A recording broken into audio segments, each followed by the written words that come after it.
everyone, and welcome to today's webinar, the CDP Reckoning, What Will the Future Demand of Your Customer Data? I'm Steve Zisk, and I'd like to welcome to our virtual stage, David Raab, the founder and CEO of the CDP Institute. Hello, David. And Dale Renner, CEO and founder of Redpoint Global. Good afternoon, David. Good afternoon, Dale, I said. Hey, Steve. Good afternoon, Steve. Our audience is familiar with customer data platforms. We all know a CDP is packaged software that collects and unifies a company's first-party customer data to create a single, unified, and persistent customer profile. That's kind of the definition. But as the marketing and customer experience landscape has evolved, CDPs are facing some challenging expectations in marketing, as well as in supporting business decision-making and powering smart AI. So we'll spend some time together discussing how the CDP industry has grown and changed, what the current state of the market and technology is today, and a little bit about what the future might look like. Dale, can you start us off by talking a little bit about how you thought about CDPs back in the day? What was the core problem you were solving, and what was your initial vision for Redpoint? Sure, thanks, Steve.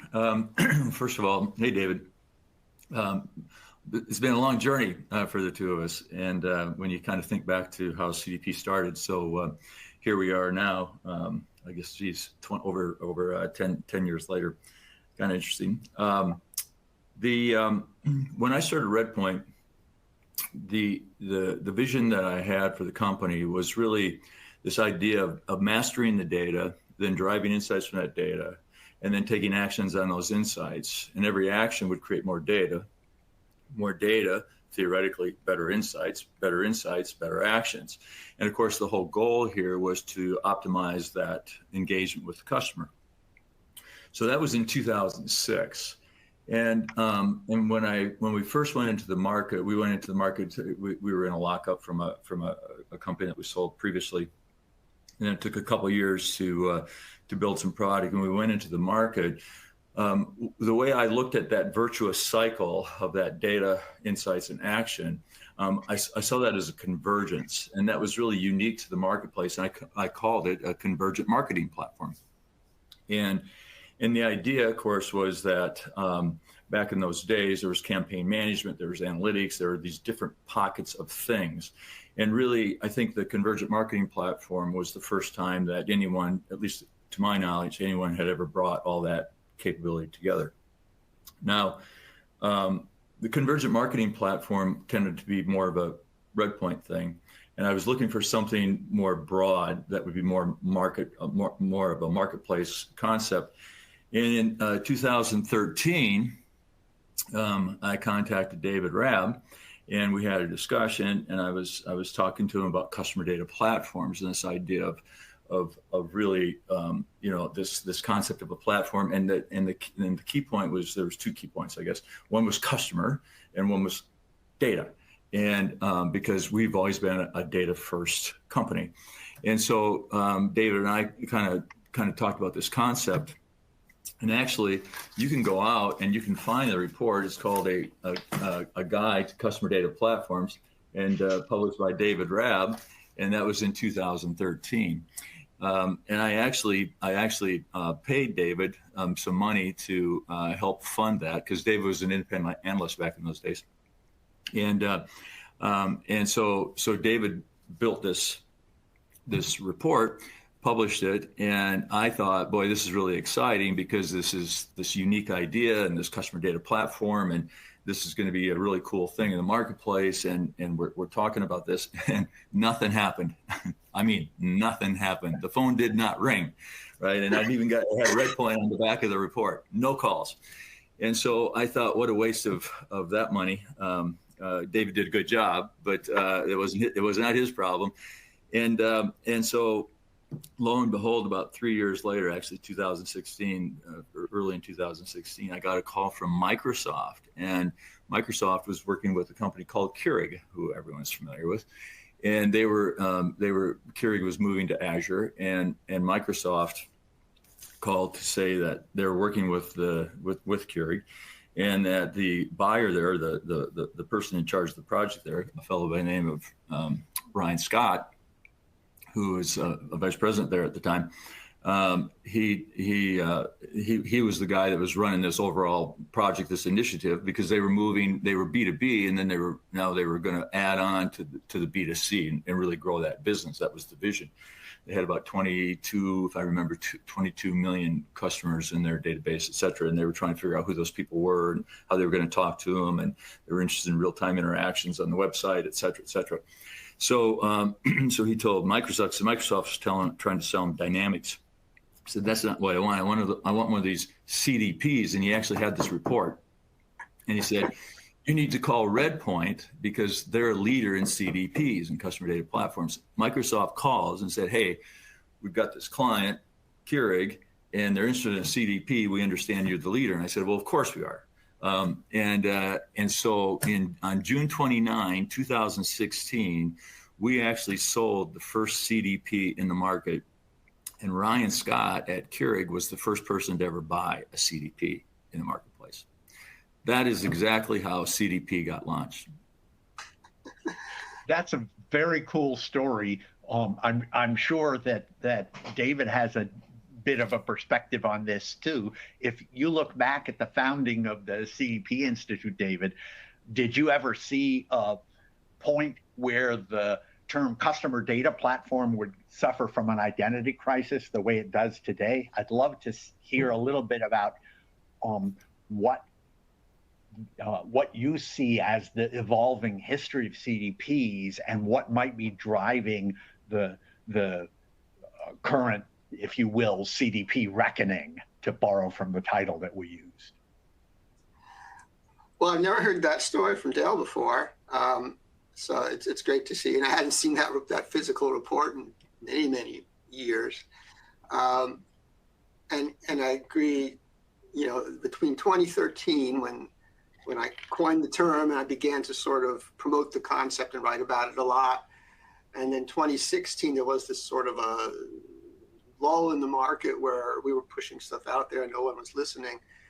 And then indeed in 2016, it kind of took off. So that just, part of that is a little lesson about, long sales cycles in B2B marketing, and something that we frequently remind people of when they complain that, they're not getting leads from the CDP Institute. But, at the time, during that initial period, it was enough just to establish that this was a real thing. It had a definition. It kind of meant something, and it met a need. And that's really the important thing. And that's why CDPs took off, was there was just this need at that time to pull all your data together, which was really hard. And there wasn't really a lot of software out there to do that. And the initial CDPs, very much like Dale's convergent marketing platform, usually were attached to an application as well, whether it was an email system or website or something, or customer support system that actually delivered the messages and completed that cycle that he was referring to. And then the category did take off for, we don't know, it was magic about 2016, but for whatever reason it did. There was just a lot of interest in it, and people talked about it, and there was never, I think, an absolutely clear understanding throughout the industry of what a CDP was. We at the Institute did our level best to promote the definition that you just read off at the top, and we made some very minor tweaks at the beginning, and then pretty much stayed where we were. But shockingly enough, the world moves on, right? And CDP came to mean in many people's minds sort of any place I store my customer data, very, very loose definition, which led a lot of people to say, hey, yeah, my system's a CDP, sure it is. That's what you're buying, that's what I'm selling, right? Then more recently, we had other people come in who said, nah, I don't want to talk about CDPs anymore. I'm not selling a CDP. By no stretch of the imagination can I even pretend that my product's a CDP. We won't name any names. So let me come up with a different thing and say, oh, CDP is obsolete, it's dead. Let's talk about other stuff. And in particular, what we saw is that data warehouses, cloud data warehouses, tools like Snowflake and similar systems and Azure and things like that actually had matured substantially and had become much more commonly used in many organizations, especially large organizations. And the people running those systems said, hey, we already have all this data in our data warehouse. Why should we pay money for a separate CDP? And there are some organizational politics involved because the CDP was run by marketing and the data warehouse is run by IT. And you can get into all that stuff. But at the end of the day, there was a technology change that made it more possible to solve the problem of unifying your customer data with a different architecture, not the classic CDP architecture. So now we find the industry at something of a crossroads, in fact, where we say, well, do we change the definition of CDP to broaden it to include anything that includes unified customer data, take out the persistent piece of the formal definition, or you say, CDP term has been so overused and subject to so much confusion and so much conflict and frankly so many attacks that it's kind of lost its utility. So do we now do something else? And that's sort of where I'm at and where the Institute is at is, let's talk about requirements. Let's talk about a customer data services framework. For not a very catchy term, I must say. We have to get it down to three letters. You can't have a four-letter acronym. That's against the law in Oregon, I believe. And that's kind of where I would say, okay, let's get people to focus on what they need. What are their requirements? What do they need to do the things they want to do? It turned, back in the day, the only thing that did what they needed to do was a CDP with that architecture. Now there's other ways to skin that cat. So let's get them to focus on their requirements, on the services framework that they need. And then, okay, I can do that here in my warehouse. I can do this. I have to buy something else for that. For this one, I have an MDM tool that does a bit of it. So I can sort of assess my current status, see what I have, see where the gaps are, and then maybe just look at how to fill in the gaps. For a lot of companies, that'll still be by a classic CDP because there's a lot of great efficiency in having it all in one system. Other companies say, we actually have 80% of it. We can just sort of fill in the gaps by extending our existing systems. So there is definitely a change that we're seeing now, and we want to help the market and help the users, the buyers, the marketers, and people in other departments in marketing get the systems that they need, get the solutions that they need, not worry so much about labels, and frankly, not worry so much about the architecture, whether it meets the formal CDP definition. That's a very sensible sort of response to a big change. We'll come back and talk about some of the futures in the data warehouse and a lot of that a little bit later. Before we do, though, Dale, you were talking a little bit about the customer data platform. Since we're discussing that, can you dig deeper into those words a little bit? Have CDP vendors embraced the platform part while neglecting or even ignoring the data part? Yeah, and I have a lot of thoughts on what David was talking about, so I'm glad we'll get it back into some of that stuff. There's a principle, the CDP, and as brilliant as I think the original vision was, I think there was a flaw. Well, let me start with, first of all, the principle. The principle is customer centricity. That was the overriding principle of a CDP, is that the idea was that the customer was the center of everything you did, and that you organized your process, your people, the technology drove that. Everything was organized around the idea of a customer. That never came to fruition, which actually is a big problem with CDP and the failures of CDP, which I'll touch on in a second. But I think that the problem that I had with my vision, that virtuous cycle of the data, the insights, and the action, is that it was too big. And what I think happened is around 2018, IBM did this study, and perhaps some people will remember this, but it was the whole idea was that the budget for these kinds of tools was going to shift from the IT to the marketer. That the CMO would have this budget, and the CMO would decide the direction of a lot of the MarTech decisions, or would be instrumental in making those decisions. The issue ended up being, in my opinion, is that the problem with the original vision is that it was too big. And what it did is it crossed barriers or boundaries, not barriers, but boundaries. Well, maybe barriers too. But the boundaries was that data really today and we can come up with all kinds of titles and in IT, et cetera. But if we just kind of think about the data piece of that is really the domain of the chief data officer, right? The chief data officer has a primary responsibility for data readiness. Data readiness is a broad concept, and it applies to the customer world, the product world, whatever, the enterprise world really. Is that how is your data ready to be used by the rest of the organization? The marketer, really, when it comes down to it, and David, you remember this, is that in the olden days, marketers were quite technical people because they had to write a lot. They had to write SQL. A lot of them built models. They didn't have a customer database. They had a marketing operational database back in those days. And they had to be able to get data from one place to the next so that they could build their audiences and send out and create campaigns. That changed over time to where the marketers were really focused a lot more today. They focus more on marketing strategy and channel channel/engagement or engagement/channel execution.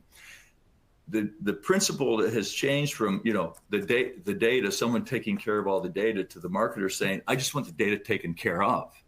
And that the problem that we run into in the CDP is principally, if you can spell CDP today, you are a CDP. It's just that simple, because it has become everything to everyone, which means it's kind of in a way nothing in a sense. It's because it's just in the idea of the term itself is in the idea of the beholder. The capabilities, though, are still extremely relevant. And I would argue that today, the capabilities around data and then being able to create audiences and then being able to use that data to drive some kind of an engagement and outcome that you're trying to achieve is probably even more critical than it was 10 years ago. Because today we're all about, micro personalization and segmentation and all these things. It's the promise of a market in one back in the days with where people talked about market of one. Today you can actually achieve market of one. Back then you couldn't, because there wasn't the process capabilities, et cetera, all that kind of thing. But so really, when you look at the space itself, I happen to think that CDP is, if we think about it as a set of capabilities, which that would kind of feed into this idea of you have a foundation. That foundation can work in maybe many places, data, all kinds of data ecosystems, et cetera. But the capabilities are still there. And I don't care what anybody says. You can, whether it's Snowflake or it's Databricks or it's Google, it does not matter. You still have the same exact problem, which is, how do I create a view of a customer based on everything that's knowable about a person, and how do I make that available in real time across the enterprise? The data clouds don't do that, right? The data clouds have some pipes in them, but you end up either buying something that does that, or you hire a whole bunch of data engineers to go create that. And then congratulations, you are now in the software business, right? There's a tail, there's all kinds of maintenance support that has to go along with that.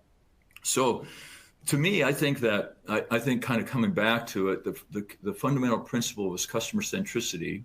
The things that got the blockers to that were the data silos.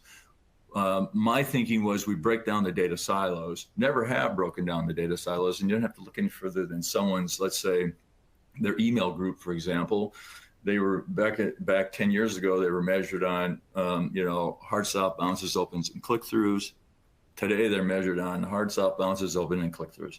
And so, they're charged with delivering email and getting an outcome in the email. That has nothing to do with what happens on the store floor. If there is one, that has nothing to do with what happens at the customer service center. It has nothing to do with any of these other areas inside the company. So customer centricity, while some companies pay lip service to it, I haven't seen in my experience, and by the way, this is not a criticism, I just haven't seen what I envision as being pure customer centricity that's being done, other than maybe a couple places, but just in general, we're still in that siloed world. And I think that, and I think that gets into the next part of what David was talking about, is that we have a gap in expectation because like I said, if you can spell it, you are one. But that, to David's point, you have to know what your strategy is. You have to know what you're trying to accomplish. You have to know, how am I trying to, what am I trying to do? And therefore, you actually have to understand and make decisions about what are those capabilities that I need to bring in. And we'll talk more about that because AI has a lot of impact on all that stuff, et cetera. But that's kind of how I've seen it play out. More so than anything is that I think, as much as I hate to say it, I think my vision that I had, it was just too big. It involved too many buyers and it involved too many problems being solved. And therefore, when you're doing digital transformation at an enterprise level where it's directed by the CEO, which kind of happened as part of COVID, that's one thing, because then you have the CEO power behind that. But if you're trying to solve a set of use cases that are dependent on data, but the buyer isn't buying the solution for the data, they want to use the data, now you have a break. And you have different agendas at work, and you have different buyers at work, and you have different, they're trying to solve different problems. Well, let's dig into that break a little more. David, according to surveys by one large analyst firm, as of early 2024, 68% of MarTech leaders said they had implemented a CDP. That's a pretty big integration into the MarTech landscape. But same survey, only 22% of the marketers reported high utilization of the CDP functionality. Why is there that large gap? I mean, Dale mentioned one gap. This is a big gap between adoption and utilization. Well, of course, you always have to take those surveys with a grain of salt. Clear eye, shall we say. Because if you're using 5% of the functionality, but you're getting fabulous value out of it, that's a win. So the fact that they're using 22%, whatever that means, isn't necessarily a bad thing. It just means that, it's like, hey, there's a lot of things my automobile can do. It could drag a boat, right? I don't have a boat. So the fact that I happen not to be utilizing that capability really isn't anything wrong with the automobile, or doesn't mean I'm not getting value from it. I'm getting the value I need. So yeah. But all that aside, yeah, there is definitely a sense among a lot of people that they're not getting the value that they could get, which is really the issue. Are there things that I want to do that I'm not using my CDP for? And the next question after that is, well, why not? And then that leads to two questions. Is it because the CDP can't do it? Or I just don't know how to use the CDP, even though it's perfectly capable of doing it? And it depends on the situation. Either of those could be a true answer, or possibly both of those true at the same time.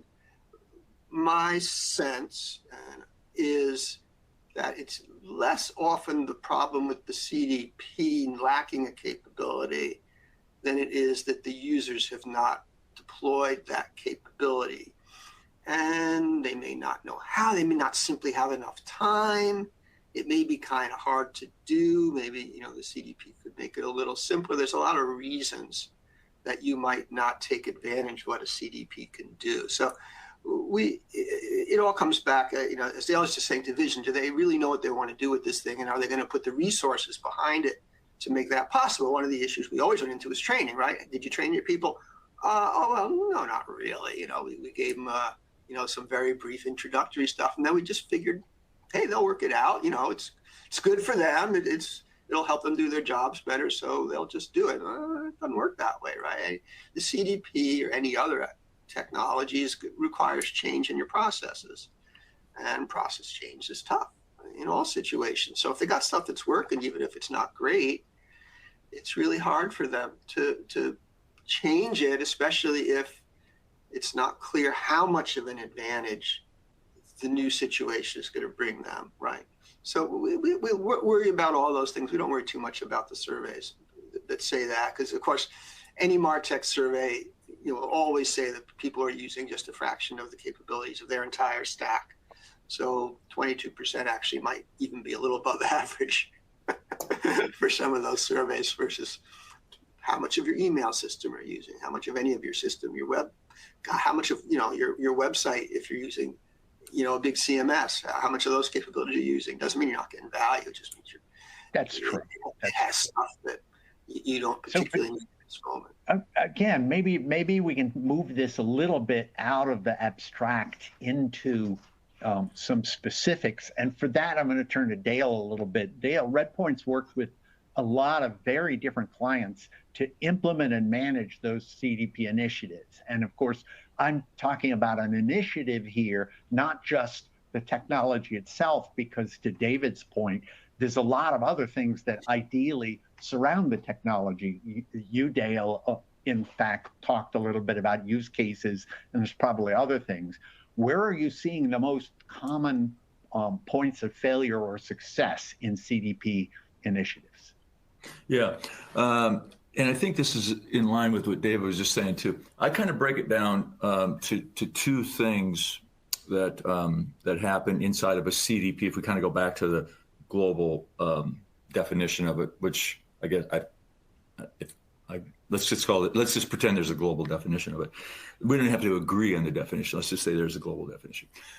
Because I'd like to also make a comment about what he said, which is, beware of the analyst reports.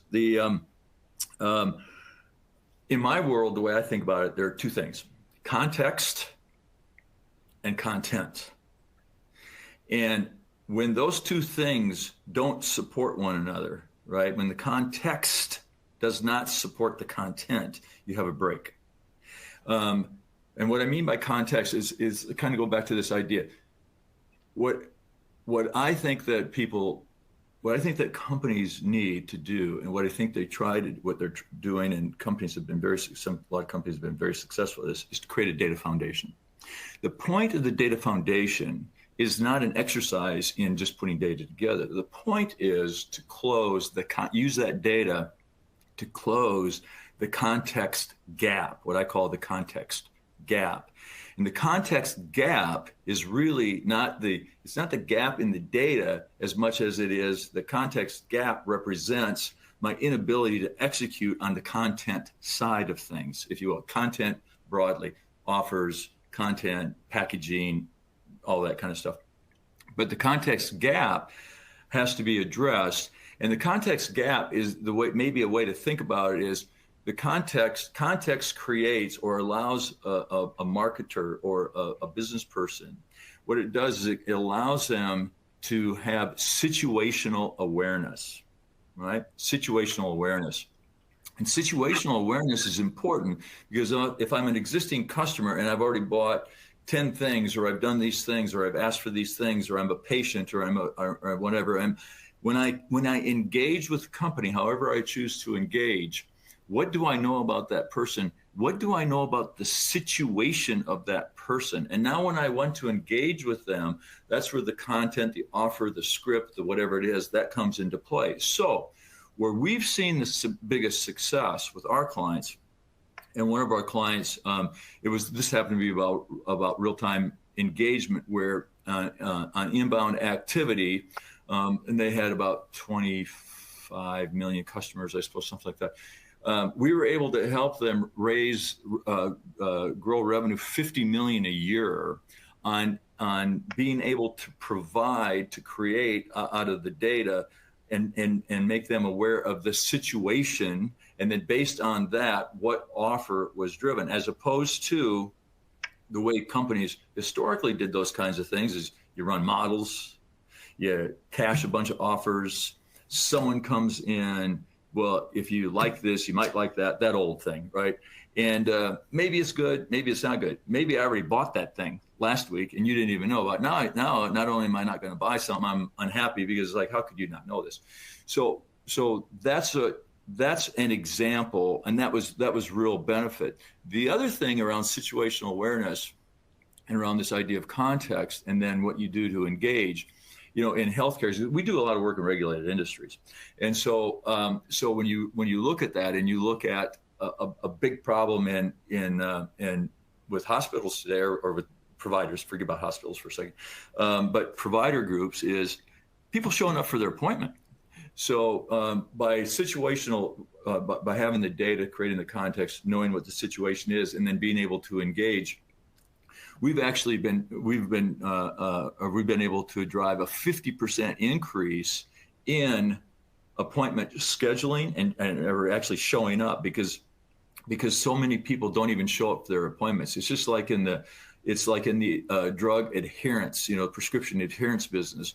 We do a lot of work in that space with a couple of our clients, and 33% of all prescriptions are never even picked up. So think about that. You got two problems. One is they're not picking up, so you're not getting the revenue. Second is they're not picking up, so they're not getting better, and they're going to show up again. So that's a problem, right? So that cycle of I'm sick, I can't pick up my meds. Maybe I can't afford them. That's a problem. Maybe I just don't want to take them. That's a problem. Or maybe I take half of them and I don't finish it off. So this idea of using the data to create that situational awareness and then being able to drive the best outcome based on the content, the offer, the script, the messaging that I do, I think that we've seen firsthand the results, and they're pretty, for companies who really think this through and have a strategy around what they're going to do, how they're going to engage, and then that data that they need to engage with. There's real ROI.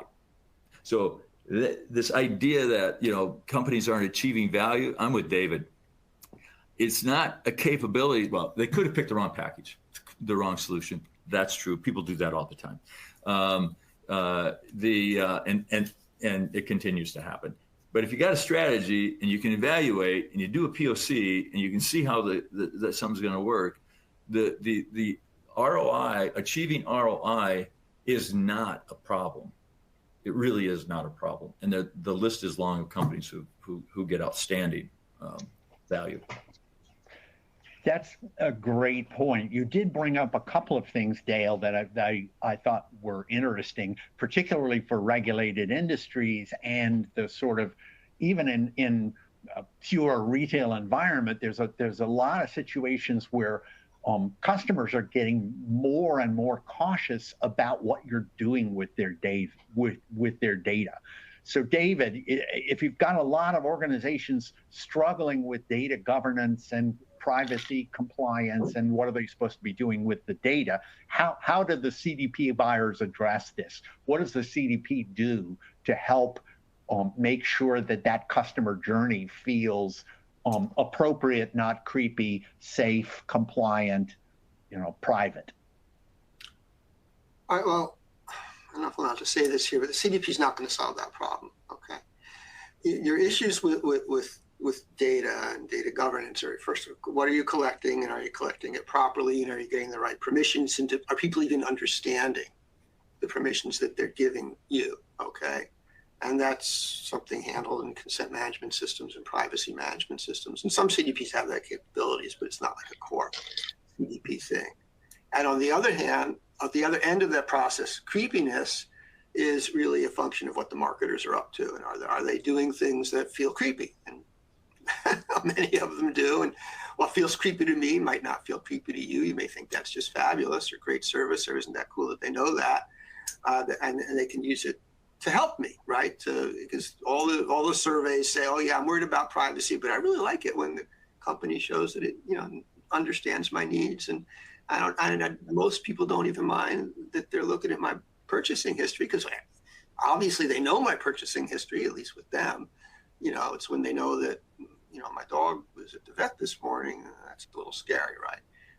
So you have to be very careful about the keepers. What the CDP can do is it can take that properly governed data and put it in a place where it is A, accessible, and B, sort of tagged properly so you know what you're allowed to do with it.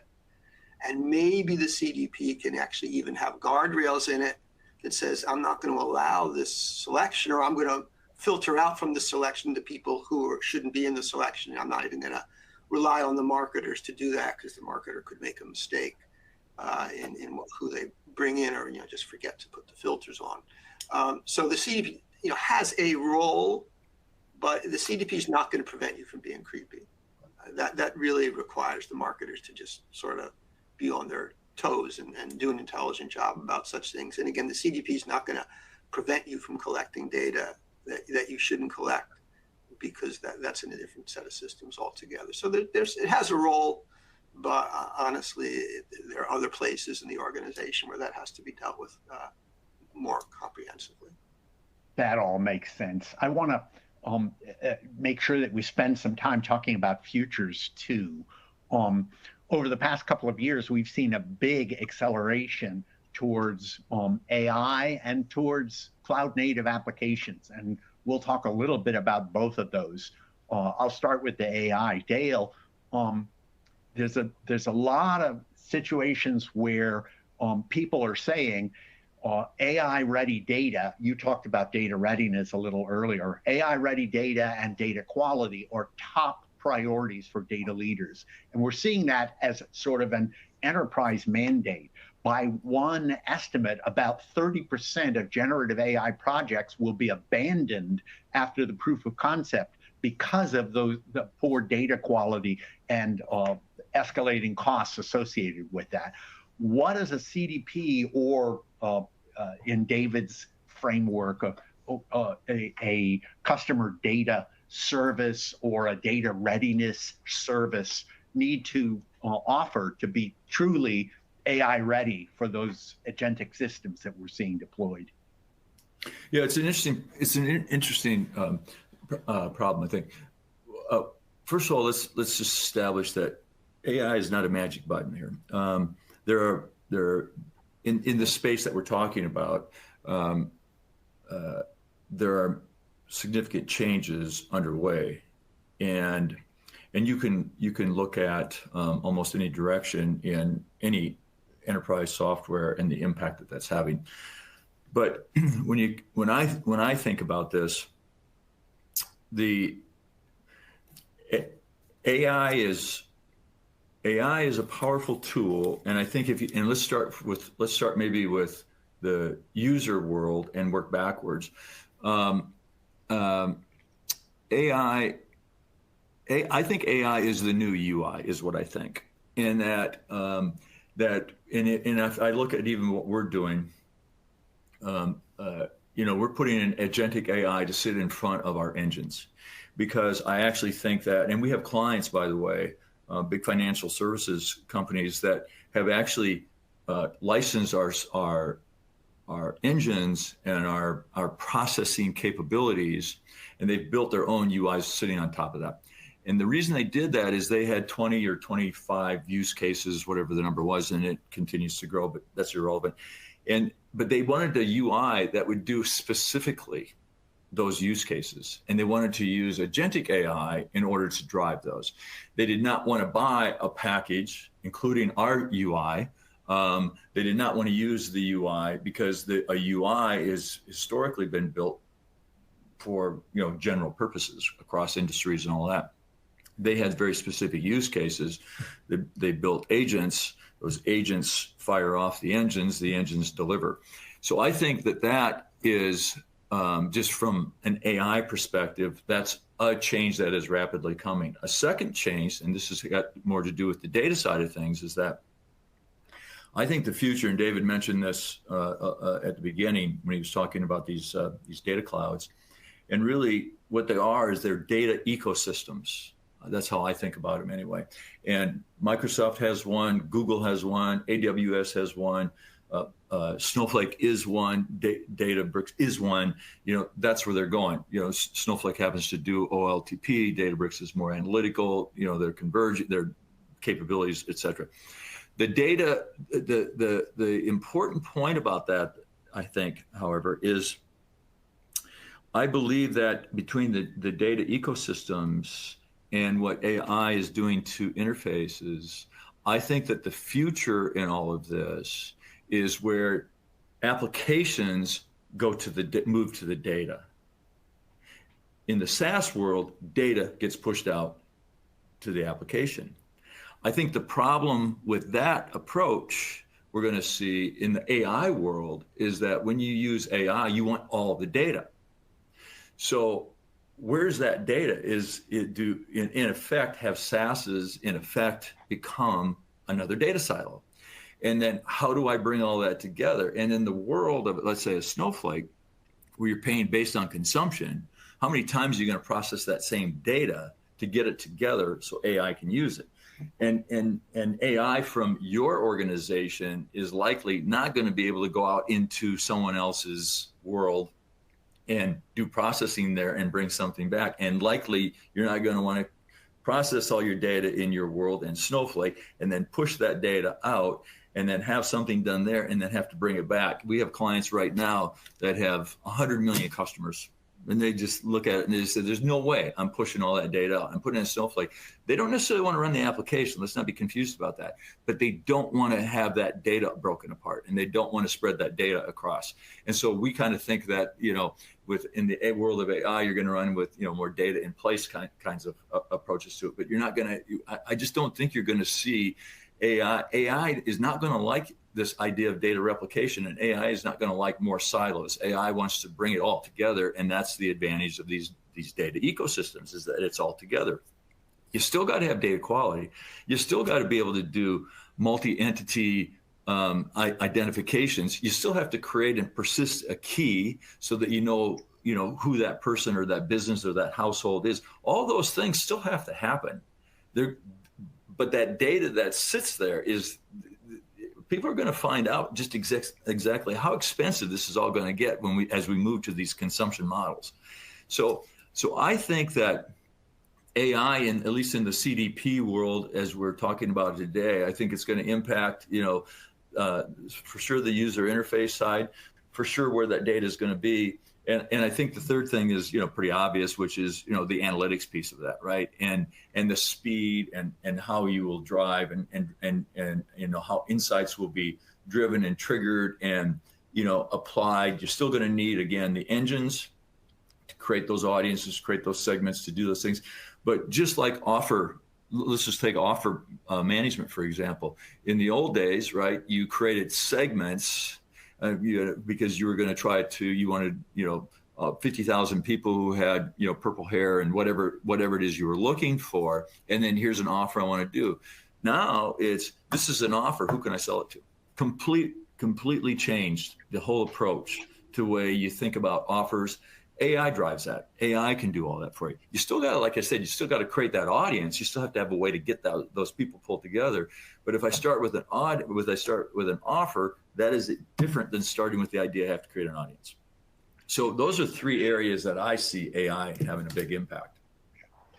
That's really interesting. I'd love to have David's ideas on that too. And I'd also point out that you're sort of bringing back together the concept that David talked about a little earlier of running a CDP or something that looks like it on top of a data environment. In fact, some vendors claim that data lakes and reverse ETLs make a CDP's data unification look redundant. You're sort of arguing, Dale, that there's other things besides just stitching data together that have to happen. So, well, David, Steve, to that point, by the way, just so I might interject, then you can, and then David takes over. But just real quick, that's the thing about the CDP space. By the way, when we come back to this, there's the idea of kind of what's gone wrong here. If something's gone wrong, what is it? And it's because vendors. We're one of those vendors, right? We have a product, we have our point of view, we pitch particular things. But if you don't have a capability, you invent a term, reverse ETL. Let's use that one, for example. Think about what that concept is. What is reverse ETL exactly? And why would you have it? The reason you'd have it is because you can't process any data. So reverse ETL it assumes that data is processed somewhere. So it assumes that there's been a CDP, again, going to the idea of customer data platform. It assumes that whole principle. The assumption is that someone else has figured out the data. And now all I'm doing is, we built our first product was in effect reverse ETL. We just weren't clever enough to call it that. We've never been clever about naming, by the way. But when you think about that, it's an application that can sit on any database. David even wrote about this back in the customer data platform guide, 2013, right? That applications have historically, you put them on top of a database. Somebody created that database, right? So I think that's your point is an interesting point, Steve, that you're bringing up, because it's kind of like a rose by any other name is a rose still, right? And when we try to create different names, you still got the same problem, right? You still got the same opportunity. I want to smell something pretty, right? And so I kind of, all these terms to me are interesting, but I think as an informed buyer, I'd want to peel them back as opposed to just say, oh, it's reverse ETL. Oh, it's a composable thing. Well, there's a lot of composable things. What are you trying to compose, right? So anyway, ask David your question there. Sorry, David. Yeah, so is a package CDP becoming obsolete? Is it just glorified data activation? If not, what are the distinguishing features? What is a customer data service really going to offer? I think that's to David, right? Yes. Yeah.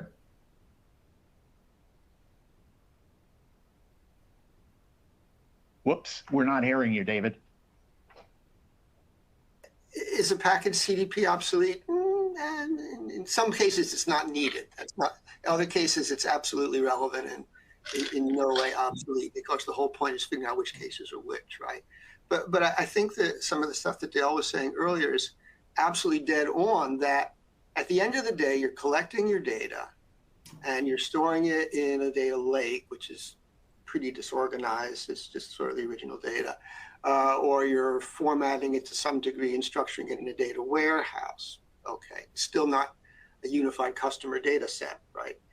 Now you have to apply certain things like the data unification, the matching, and building up customer level profiles. That's always been the strength of the CDP. Now, you don't want to do that over and over and over again. Every time you query the warehouse, tell it, hey, build customer profiles and go. Great if you're Snowflake and you're charging on the processing, right? They would be more than delighted to have you reprocess that same process over and over and over again.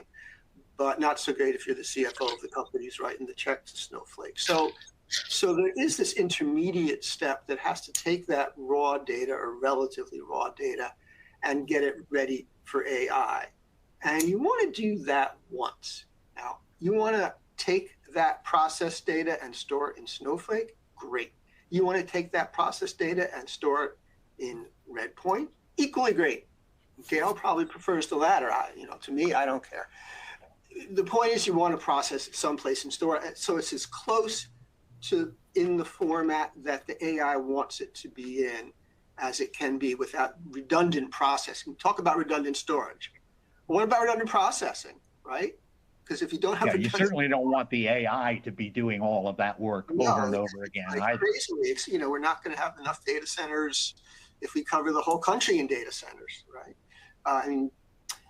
So I think there is a role for something, again, getting away from labels and getting just back into functionality that takes the data and puts it in a AI ready form. The other thing I just want to say almost tangentially is there initially was this notion, and for a long time has been this notion of pulling together all of your customer data. You didn't know what you're going to use it for, but it could come in handy sometime. And the industry has kind of gotten away from that and realized, hey, we really need to prioritize which data we pull together and figure out, what's actually worth going to the expense of doing. Now we talk about AI wanting all the data.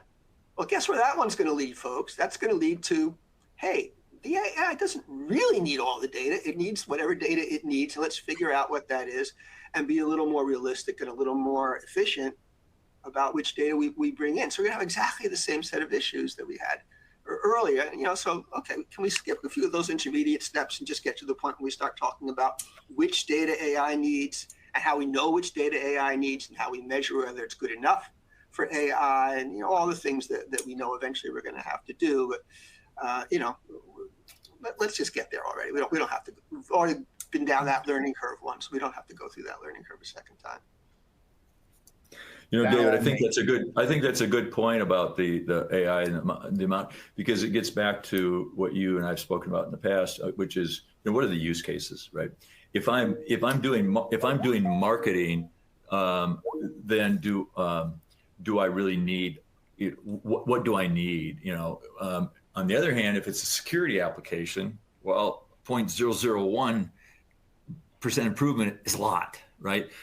So yeah, I think that the point you raise is a really good point, which is, what are you trying to solve for? What's the risk? Now, interestingly, one of the healthcare events I was at just a while back, healthcare people are really reluctant to use AI, and the reason is because you could end up with AI in a bad place. And this particular person told the story about how they had AI. They were using AI in their inbound calls, and someone came in. They didn't come on the suicide line, and they actually came in, got in. We're talking to in effect an AI agent, right? And the person was looking for help, and the result was a bad outcome. Real bad outcome. And so there's an example where, that caused that organization to step back and say, wait a minute, what are we trying to do here? What makes sense, and how do we prevent things like that from ever happening again? So it's early, right? Early days on all that, and there'll be a lot of learning, but it's coming. And so I think it'll be exciting, but it's going to be a lot of failure, right? Yeah. Before we get to the good stuff, probably. So we're running low on time. I want to ask one last kind of fun, kind of provocative question based on some of the things that we've been talking about earlier. Dale, you talked about AI is the new UI, and you also talked about moving companies towards much more customized front ends focused on specific use cases and so on. And we've talked a lot about how AI can help inside a CDP to do certain tasks that a marketer was doing before. So if you've got an agentic AI in our future making real-time decisions and being the UI and sort of doing a lot of the work that's currently done by marketers, what will be the marketer's job in 2026 and beyond? What are marketers going to be doing? Well, I believe that marketers' number one job is to develop successful customer strategies. And I think that everything else, all the processes, all the technology, everything else hangs off of that. Because if you don't have a strategy, it kind of doesn't matter what you do, right? That's how you get into, being a massive ad tech, spray and pray kind of thing, right? Because if you're in the retail world, you can get away with that. In healthcare, you can't get away with that because you get into all kinds of issues around HIPAA, and you can't, they're very reluctant to do that kind of thing. That doesn't make retailers bad. It just means it's a different. They have different set of requirements. Right. Yeah. So I think it all starts with strategy, and I also think that marketers, marketers are pretty smart people. They look at this and they say, okay, how do I drive that strategy? Of course, we've talked about content and offers, but is my data ready? Who is it that's responsible for getting the data ready? If it's not the marketers, which I happen to think it's probably not the marketers, it's the chief data officer, that organization. So I think it's the strategy. I think it's ensuring that the data is being prepared. They're not there to oversee, but they're the users. They're the customer of the CDO. And so they have to take responsibility from the fact that I know what I'm trying to get. This data does that for me, or it doesn't. I think that the processes have to be continually looked at. So there's a lot of process. I think there's a lot of process work that has to go on here. I think that the marketer of the marketer of today, because we engage with these folks all the time, and this idea of customer centricity, driving an organization to customer centricity and thinking about that holistically, I think that's a big important thing. As far as the things that tend to get picked on, not just with marketing, but whether it's you're in the consulting space or you're a coder, whether it's we go down the list, right? McDonald's. I saw with this in a McDonald's restaurant, they've rolled out AI, and the robotics, and they used to have a staff of 55 people, and now they have a staff of 5 people. Well, there isn't room for another 50 people in there. So things are going to change. And I think people who maybe are more entry level or probably at risk, if you see your job as I'm building campaigns, if you see your job as I'm thinking about contents and offers and packaging and process improvements and how I put all that together under the umbrella of a customer, a well thought out customer strategy driven by personas of customers and what I do there, well, then I think AI is going to will help those people be very efficient at what they do. And probably, that's efficiency will be attacked first, right? And then the effectiveness, driving more revenue, looking for those hidden little gems and getting those captured and used. So revenue, revenue production, I think, is going to be majorly impacted as well with people who actually embrace the AI approach to their business. That's what we're seeing anyway. That's great. That all makes sense. David, I'd love to get your thoughts on this too. Where are marketers going? What's their primary job going to be? How is their job going to change in 2026 and beyond? I think Dale is absolutely dead on that the marketer's job is customer strategy. And you think of, at least when I think of the really brilliant marketers that I've known, it was all about the insights that they had into what customers really wanted and coming up with creative ways of meeting those needs. Okay, so whoever invented, and I think it was Amex, the first points program was American Airlines, maybe, I forget who did it. And that was like, AI is never going to come up with the idea of a points program. And yet that totally changes that industry. And it gives the customer what they need, and it gives the company what it needs. And you have to balance both of those things. Now, there's a bajillion details in deploying an idea that big, or even a smaller idea that's still a change in what you do. And that's where the AI will help. It'll make it a little easier to do those things, but the AI is never going to come up with the really big ideas, the long-term visionary ideas. So that's what the marketer's going to do. And the other things, the mechanical things, the operational things, AI will pick a lot of that stuff up. A lot of that stuff goes away when we get away from campaigns and we get into more true customer centricity, where we're looking at each interaction and figuring out how to optimize those interactions. Okay, so a lot of the infrastructure, marketing automation platforms, all about, long-term multi-step flow campaigns, that stuff all goes away. So it's right now you're having the AI kind of mimic what those systems do, but that's only because that's how we're thinking about it. As we get more and more into managing those contextual and situational awareness interactions that Dale was talking about, those things all of a sudden don't matter that much anymore. So the AI will now manage those interactions, and a lot of the old jobs just will vanish altogether. Even not just AI taking them over, they go away. There's simply things that don't need to be done anymore.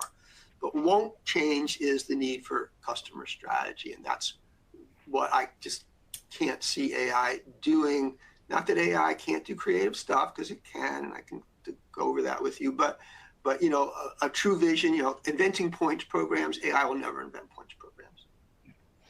And I love that. We're going to close on that note. The only thing that I would add is what won't change in the future is the need for good quality, well-defined, well-controlled customer data, because that's what's going to fuel all of those different pieces as well. It's been really great to talk to you, David, and to talk to you as well, Dale. I look forward to seeing what David's next projects are with customer data services and so on, and where we go with Redpoint in the future. Please get in touch with us if you want more information on this topic, on data readiness, on the future of CDPs, on how to do the implementations for these AI projects in a way that's successful. Thank you very much for your time. And Steve, I'd just like to say congratulations to David. Thank you so much for all your work in the CDP Institute. It's been a great ride, and best of luck in the future endeavors. Thank you, Dale.